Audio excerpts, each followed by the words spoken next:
Just আমি এইটা কথা বারবার বলবো, এমন কিছু মানে আমার শত্রুর পরিবারের সাথেও যেন না হয়। আব্বুর মাথায় পৃথিবীর সবচেয়ে জটিল টিউমার, গ্লিওমা টিউমার, তাও মাথার দুই সাইডে, এক সাইডে না, দুই সাইডে। ওই মুহূর্তটা আমি জাস্ট বোঝাতে পারবো না আপনাদের আমি কি করব। আসসালামু আলাইকুম সবাইকে, আশা করছি সকলেই ভালোই আছেন। তো ইউটিউব চ্যানেলের নাম চেঞ্জ করার পর এবং যখন বললাম যে আমি ট্রাভেল ব্লগিং ছেড়ে দিচ্ছি, আর ভিডিওটা পাবলিশ হলো যেখানে বললাম যে আমি অন্য টাইপের কন্টেন্ট মেক করতে যাচ্ছি, ঠিক সেখানেই অনেকের প্রশ্ন যে আসলে কেন ছেড়ে দিলাম, আমি তো ভালোই ভিডিও করতাম, সব কিছু তো ভালোভাবেই চলছিল, তাহলে কেন এমন কি হয়ে গেল যার কারণে হচ্ছে ট্রাভেল ব্লগ ছেড়ে দিতে বাধ্য হলাম। আজকের ভিডিওতে সেটা বিষয়ে কথা বলবো। গত 7টা মাস, মানে গত 1 বছরের 7টা মাস আমার জীবনের সাথে, আমাদের পরিবারের সাথে, আমার সাথে এমন কিছু ঘটেছে। আমি চাই আমাদের শত্রুর সাথেও যেন এরকম কিছু না হোক। হ্যাঁ, ঠিকই শুনেছেন, আমি চাই আমাদের শত্রুর সাথেও এমন কিছু না হোক। 7টা মাস এত স্ট্রাগল, এত কষ্ট, এত কিছু দেখতে হয়েছে। জাস্ট এসব দেখার পর মনে হয়েছে জীবন আসলে অনেক আনপ্রেডিক্টেবল। আমরা যা চাই সবসময় আমাদের মতো হবে না। আমরা যা প্ল্যান করি, আমরা যখন সুখ অনুভব করতে চাই, আমরা সেটা পাবো না। আর এভাবেই জীবন চলে, আর আমরা ঠিক সেই জায়গাতেই আটকে যাই যেখানে আমাদের নিঃশ্বাস ফুরিয়ে যায়। তো চলেন মেইন কথায় যাই। গত বছরের জুন মাস ঠিক 10 তারিখ থেকে 12 তারিখের দিকে আমার আব্বু হঠাৎ অসুস্থ হয়ে পড়ে। প্রাথমিকভাবে মাথা ঘোরা থেকে শুরু, শরীর দুর্বলতা। তো আমরা রংপুর মেডিকেলের একজন মেডিসিন ডাক্তারকে দেখাই। তো তিনি পরীক্ষা নিরীক্ষার পর যেটা দেখা গেল যে আব্বুর ব্রেইন স্ট্রোক হয়েছে, বাট মাইনর ব্রেইন স্ট্রোক। সেটা হয়তো ঘুমের মধ্যে হয়ে গেছে, যার কারণে আমরা কিছু বুঝতে পারি নাই। সেভাবেই চিকিৎসা চললো, চিকিৎসা শুরু হয়ে গেল, অনেক ইঞ্জেকশন, অনেক ওষুধ, সব কিছুই শুরু হলো। আমরা ভাবলাম যে যেহেতু এটা মাথার সমস্যা, তো আমরা একটা নিউরোলজি ডাক্তারকে দেখাই। তো আমরা রংপুরের নিউরোলজিস্ট সুকুমার মজুমদারকে দেখালাম।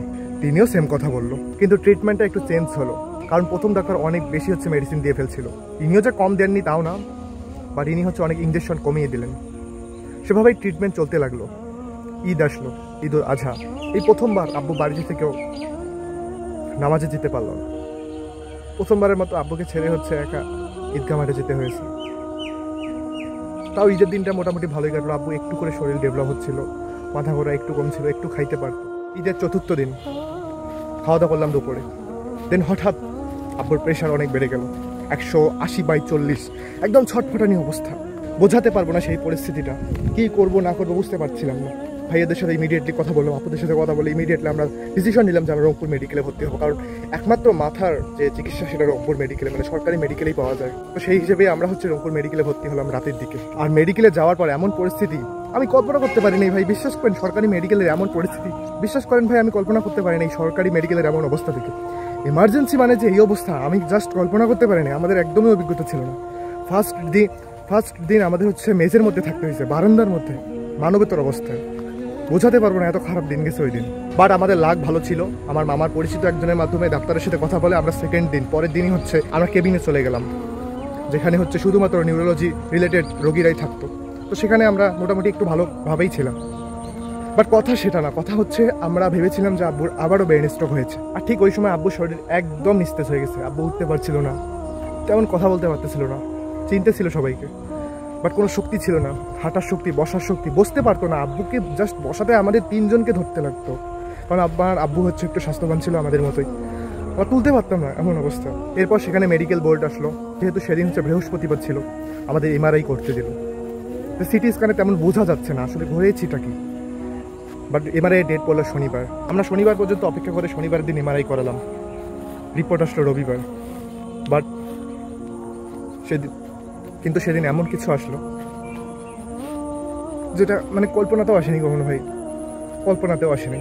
ডাক্তাররা অন্য কিছু প্রেডিক্ট করলো যে আব্বুর ব্রেন স্ট্রোক হয়নি। তাহলে কি হয়েছে? এমন কিছু একটা কথা বললো, জাস্ট আমি দোয়া করছিলাম যে আল্লাহ প্লিজ না, এটা যেন হয় না, এটা যেন হয় না প্লিজ। স্ট্রোক থেকে একটু সুস্থ হওয়া যাবে, স্ট্রোক থেকে মানুষ সুস্থ হয়, বাট এটা এমন একটা জিনিস যেটা থেকে মানুষ সুস্থ হয় না। এবং এটা এমন এক জায়গা সেটা মাথা। আল্লাহ, এটা যেন হয় না, এটাই দোয়া করছিলাম। আব্বুর আবার এমআরআই দিল, কন্ট্রাস্ট এমআরআই, শিওর হওয়ার জন্য যে তারা যেটা প্রেডিক্ট করতেছে সেটা সত্যি কিনা। পরের দিন আবার এমআরআই করালাম, অ্যান্ড রিপোর্ট আসলো, তারা যেটা ভাবছিল সেটাই। আব্বুর মাথায় পৃথিবীর সবচেয়ে জটিল টিউমার, গ্লিওমা টিউমার, তাও মাথার দুই সাইডে, এক সাইডে না, দুই সাইডে। ওই মুহূর্তটা আমি জাস্ট বোঝাতে পারবো না আপনাদের আমি কি করব। দুনিয়ায় সবচেয়ে নিজেকে অসহায় লাগছিল ওই সময়, যে আল্লাহ কেন হলো এটা। বোনদের বিয়ে দিয়ে আমারও পড়াশোনার মাঝপথে নিজের প্যাশন নিয়ে এগিয়ে যাচ্ছিলাম। আব্বু আমাদের মসজিদ তৈরির কাজে অনেক বেশি দৌড়াদৌড়ি করছিল গত 3-4 বছর থেকে। সেই মসজিদটা তৈরিও হলো আব্বু অসুস্থ হওয়ার 1 মাস আগে, 1 মাস নামাজ পড়লো। ঠিক সেই মুহূর্তে এমন একটা নিউজ আমরা কল্পনা করতে পারি নাই যে এমন কিছু একটা হবে। জাস্ট সুখের মুহূর্তটা শুরু হয়েছিল, জাস্ট সুখটা শুরু হয়েছিল, ঠিক সেই মুহূর্তে এমন একটা নিউজ। সময়টা জুলাই মাস, আমরা মেডিকেল থেকে চলে আসলাম। প্রাথমিকভাবে আমাদের সময় দেওয়া হলো 18 মাস, যা আব্বু আর 18 মাস আমাদের সাথে আছে। এটা এই কথাটা যখন প্রথম শুনেছিলাম আমি ভাবতে পারতেছিলাম না যে 18 মাসে আমি কি করব, আমি কিভাবে কি করলে আচ্ছা আব্বুকে সুখে রাখতে পারবো, আমি কিভাবে কি দেখা পাবো, জাস্ট আমার মাথা কাজ করতেছিল না। তো আমরা চলে আসলাম বাড়িতে। এরপর আমরা ডিসিশন নিলাম যে আমরা ঢাকাতে যাবো অ্যান্ড আব্বুর অপারেশন করবো। আমাদের যদি ইন্ডিয়া যাওয়া লাগে অপারেশনের জন্য আমরা ইন্ডিয়া যাব। সেইভাবে প্রসেসগুলো আগাচ্ছিল, সব কিছু সেভাবেই আগাচ্ছিল। আমরা ডাক্তারকে সব রিপোর্ট পাঠালাম, কিন্তু ঢাকার ডাক্তার আমাদের ভালো সংবাদ দিল না। তাদের কথা মতো আব্বুর অবস্থাটা তখন একদম অনেক দূর গড়িয়েছে, সমস্যাটা অনেক দূর গড়িয়েছে, টিউমার অনেক দূর গড়িয়েছে, যে অপারেশন করা সম্ভব না। কিন্তু আমরা তো হাল ছাড়তে পারি না, আমরা চেষ্টা চালিয়ে যেতে থাকলাম। ঠিক সেই সময় আসলো ছাত্র আন্দোলন, অনেক সমস্যার মধ্যে পড়ে গেলাম। কোথাও যাইতে পারতেছিলাম না, ডাক্তারের কাছে হোক ঢাকায়, কোথাও যাইতে পারতেছিলাম না। দেন কি হলো ওই সময়, আপনারা তো জানেন দেশের পরিস্থিতি।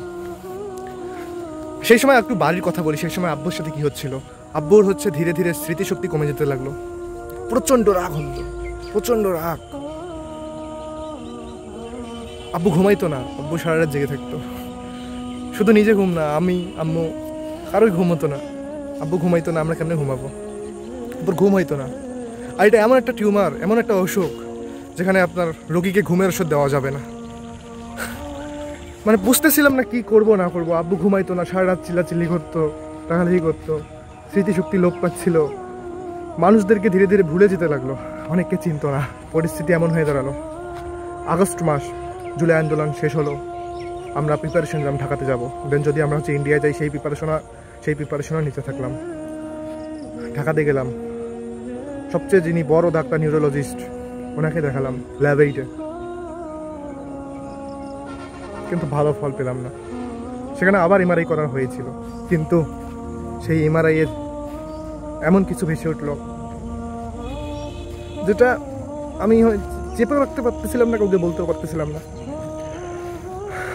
আব্বুর হাতে খুব বেশি সময় ছিল না, যদিও রংপুরের ডাক্তাররা বলছিল 18 মাস, ঢাকার ডাক্তার বলল আর হয়তো গুটি কয়েক মাস আব্বু আছে, হাতে গোনা কয়েকটা মাস।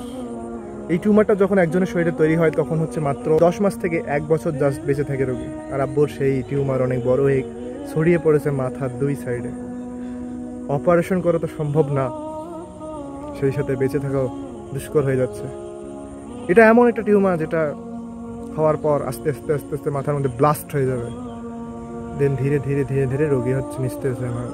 ওগুলো যখন ডাক্তার বললো, আমার জাস্ট মাথা কাজ করতেছিল না। আমার সাথে ছিল আমার ছোট ভাইয়া জাস্ট আমাকে বুঝাইলো যে প্লিজ এই কথাগুলো কাউকে বলিও না, এখন সবাই ভেঙে পড়বে। আমি আসলে ওই মুহূর্তে কি করব, আমার মাথা কাজ করতেছিল না। আমি এগুলো আমার আম্মুকেও বলতে পারিনি ওই সময়, আমার আপুকেও বলতে পারিনি যে আমার আব্বু আর বেশি দিন নাই আমাদের সাথে। ডাক্তার বললো যা খাইতে চাই, যা করতে চাই করেন। বাট আনফর্চুনেটলি খাওয়ার রুচি কমতে থাকলো দিন দিন, কথা বলার ইচ্ছা কমে গেল। অনেক মানুষ আসতো, প্রচুর মানুষজন আসতে থাকলো দেখার জন্য। তখন পর্যন্ত আব্বু জানতো না আব্বুর টিউমার, কারণ আমরা তাকে বলি নাই যে তার টিউমার হয়েছে। তিনি জানতো যে তার তো এই স্ট্রোক হয়েছে। সবাই বলতে লাগলো আপনি তো সুস্থ হবেন, স্ট্রোক হলে তো অনেকেই সুস্থ হয়। আমরা হাত পা মেসেজ করতাম ডেইলি। আব্বুর বাম সাইড একদম উইক ছিল, আব্বু দাঁড়াতে পারতো না। ওই সময় পুরোপুরি আব্বু আমার উপর, আমার আম্মুর উপর নির্ভরশীল হলো।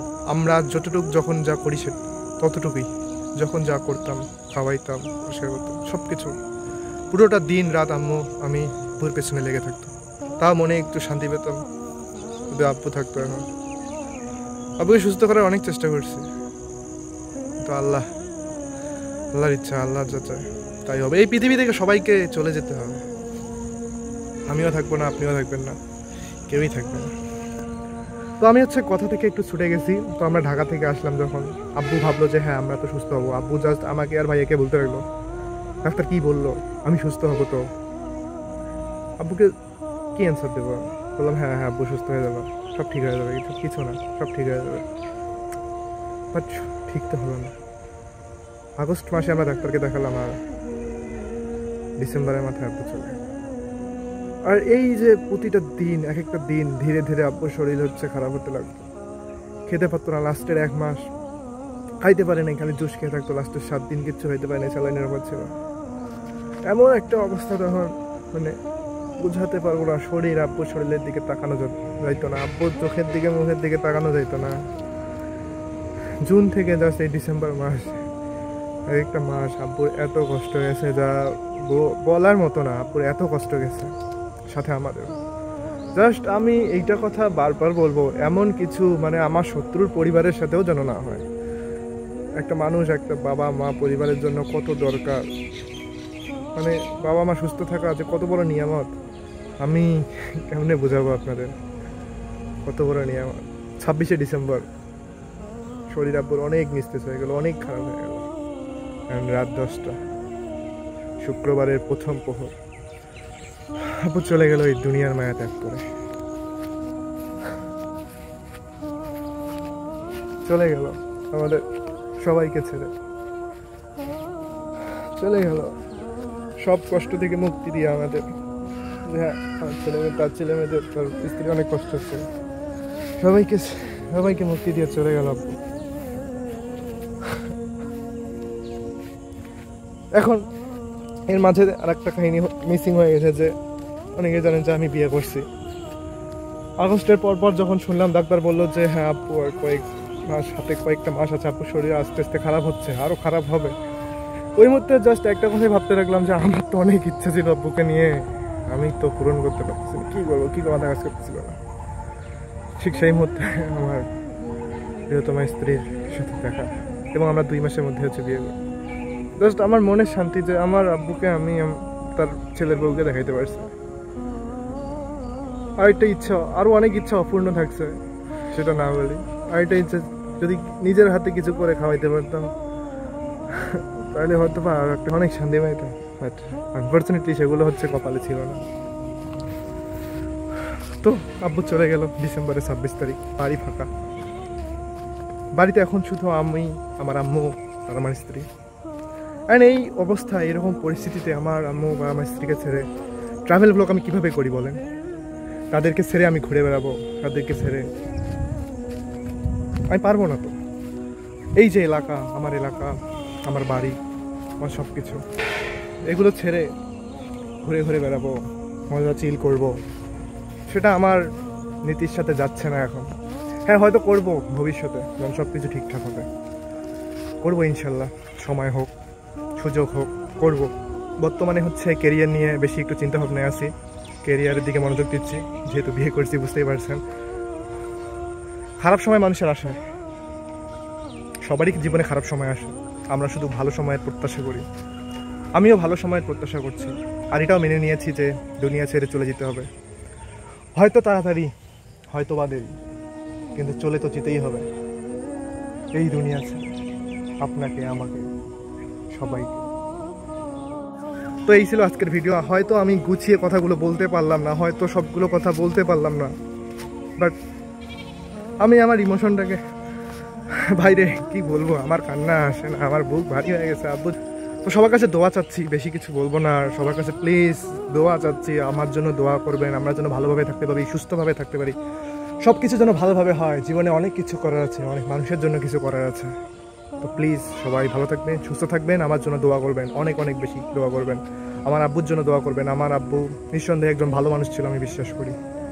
আমাদের এলাকা সবাই বলতো আমার আব্বু ভালো মানুষ ছিল, এবং আমিও বিশ্বাস করি আমার আব্বু ভালো মানুষ ছিল।